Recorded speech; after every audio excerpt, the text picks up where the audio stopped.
Hello, everyone. My name is Charles Strange.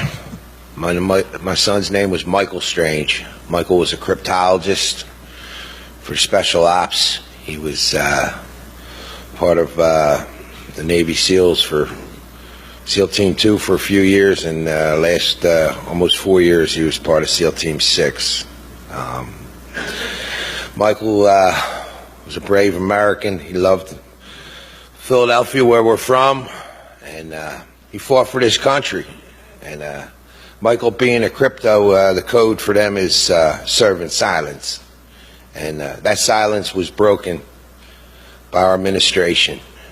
And all of a sudden there's movies, SEAL Team 6, documentary, SEAL Team 6, SEAL Team 6, this. Where did it all start? Joe Biden in Delaware in a tuxedo with a half a load on, telling everybody it was the elite Navy SEAL team. And this is our vice president? Come on, man. You know? Michael knew what he was getting into. Michael knew what he was fighting for. Michael knew that someday he might have to give the ultimate sacrifice. And, but not like this. To put my son in the most elite SEAL team in the world in a Chinook helicopter over an active battle that's going on for 3.5 hours, unacceptable.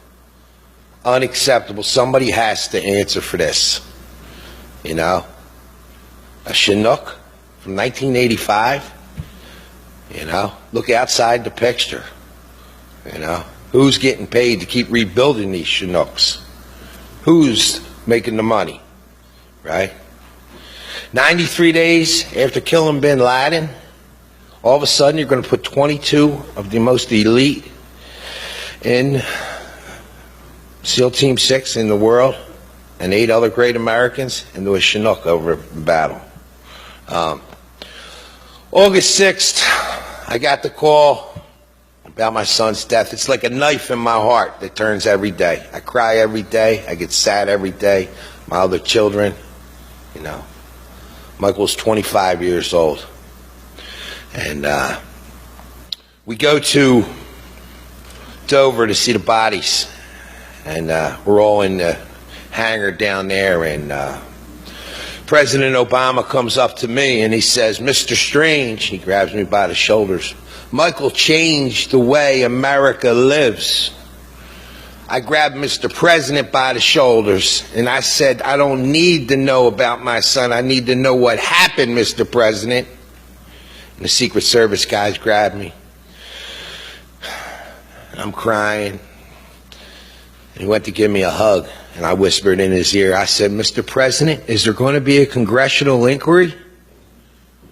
And Mr. President whispered in my ear, and I could feel his lips touching. He said, "Mr. Strange, we're going to look into this very, very, very deep." Well, I haven't heard nothing. October, we went down for General Colt's assessment of the investigation. We get there. They have a projector screen. The families are there. He's going over what happened. He said it went through a chain of command for this landing site. I raised my hand. I said, "Sir, could I have the names of that chain of command?" His neck snaps. He said, "It's in the book, sir." I said, "How about the black box?" Black box got blown away by the flood. In Afghanistan? Come on. Can't find the black box, which is really orange? I looked it up in Google. Them black boxes don't go away. They lose black boxes in the swamps in Florida, and they find them. You're going to tell me you can't find the black box? Not acceptable. I tell my boss stuff like that, I get fired. Right? My son's 25-year-old son got set up and killed. So this goes on about, it's in the book, it's in the book. I have the book right here. They didn't put no ink in it. How can you give me a book with no ink in it? I call up the command. They said, "We got a lot of complaints about that." I said, "Well, send me another one." We burned it. You burned it? They gave us a disc. Put the disc in the computer. Let's white it out. See 2 sentences. White it out. My beautiful wife, I'm looking at it. I said, we have to do something with this disc. My wife, the genius, it's not me. Michael's stepmother, my heart and soul. We print it out. We print the disc out.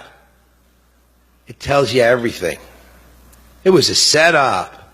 The Taliban sitting there with machine guns, motorcycles, phones. Who called them to tell them? Right? In the paperwork. Karen mentioned it. Billy mentioned it. General Colt's asking questions. What happened to the air controller? Did you check the area out? They were going into the Tangine Valley. Tangine Valley, it says in here, is the stronghold for the Taliban. You're going to put them in over the stronghold of the Taliban? Did anybody check the area out? Here it is, right here. Everybody can get a copy. It says, it's very brief again. It's out of the task force, blank. And it says something to the effect that over 100 Taliban plan to travel from Providence through the Tangine Valley to possibly shoot down the coalition force. May 11th, 10 days after they killed bin Laden, the Taliban know who's coming in, a Chinook helicopter? Rules of engagement? It says in here, the Rangers are fighting the Taliban, right? They're chasing Quater, 8 of them. They kill 6, 2 get away. Quater and his buddy run into 18 to 20. It's in the paperwork. They run into 18 to 20 of them. I said, why didn't they take it out with a drone? The wind's the heart. What's his name? Admiral, he's lucky he ain't here. Admiral Horowitz turns around and says, to win the hearts and minds. How about my heart? How about my mind? I cry every day. My kids cry. To win the hearts and minds of them people, they hate us. They hate, my son told me they hate us. They know the rules of engagement. After the crash site, the Taliban walked up with kids in front of them to see if they could skin our kids alive. It's in the paperwork. I ain't making this up. I'm no military. It's in black and white. Pages. You know? So this mission goes on. He asks, about the air planners. Were there planners in there? No, we didn't see them. Who gave the okay? Who is going to be held responsible? Someone has to be held responsible. And it says in our paperwork, it goes all the way up to the top. It mentions Petraeus. It mentions Leon Panetta. All the way to the top. So General Colt's giving us this briefing, and he's telling us the helicopter's coming in. They're going to it's a pitch black. It's pitch black. But they see a couple guys on top of a building. They call up the Afghan administration to find out at 2 o'clock in the morning what these guys are doing on the building. You know what they told them? They're hanging crops. Now, I'm from Philadelphia, and we don't have many crops there. But I don't know people that hang crops up at 2 o'clock in the morning. And this is supposedly where the shot came from. General Colt says they shot an RPG 150 to 200 yards in the pitch dark. They have night vision goggles, the Taliban and the Al-Qaeda. They got AK-47s. They got RPGs. They got man pads. When we're changing the rules of engagement here to benefit them, we lost almost 7,000. Our guys coming home, does anybody know the suicide rate for these poor men coming home? It's 1 a day they're killing themselves. 1 a day these men are coming home. Killing themselves. I met men that were over there. Poor kid, you can't pop popcorn around them. We're changing the rules. So he says it's an RPG, a lucky shot. Are we playing basketball, hockey? Is he out of his mind? There's nothing lucky here. All our sons are dead. You know? I raised my hand. I said, General Cole, could it have been a missile? Heat-seeking missile, right? And there's no coincidence that Doherty and Woods might have found some heat-seeking missiles, right? Man pods, thousands of them, and all of a sudden you see what happened to them. All of a sudden, all these SEAL Team 6 guys are disappearing. Something is wrong. We need a congressional inquiry. Somebody has to be accountable for the biggest loss in this war. Here's no eye in the sky. The eye went off. When the helicopter got shot down, it's in the paperwork. We didn't know what helicopter got shot. It took us 10 minutes.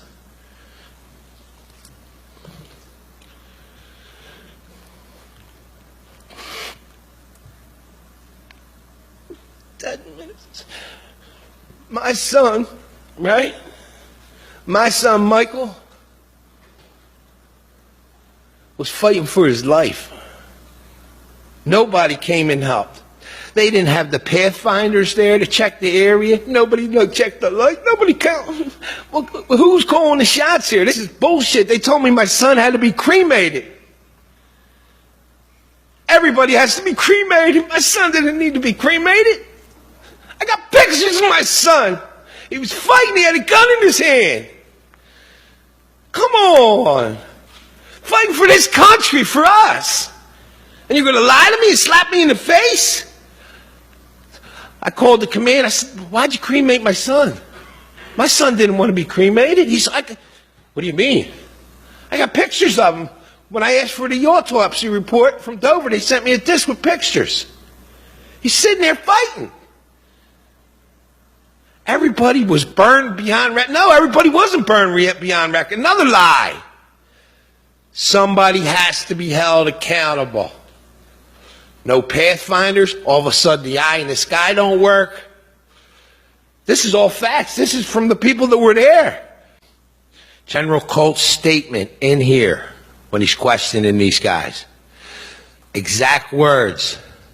Did a red flag go up when you put everybody in the same helicopter? No one knows the names of the Afghans that got on. They're not on the manifest. Something's wrong here. I'm asking for the American people to help us for a change. Something has to be done. How did you assess the crash? We had 30 plans to assess the crash. We had Black Hawks. We had Pathfinders. We had 140 men go in. You knew it was going to crash? You knew. They knew. Just like the Taliban knew they were coming with 100 guys. They knew May 10th. It's documented that SEAL Team 6 was coming. Who's the leak? Somebody has to be held accountable for. And it's all in black. It's fact. And who's profiting from this? Besides the Taliban and the Al-Qaeda. Huh? Follow the money. And is that what happened in Benghazi? Somebody's leaking something out all of a sudden? Something has to be done. I'm asking everybody to stand up and please help us. And I'd like to thank my friend here, Larry, for standing up and leading us too with Billy and Karen. That's all I got.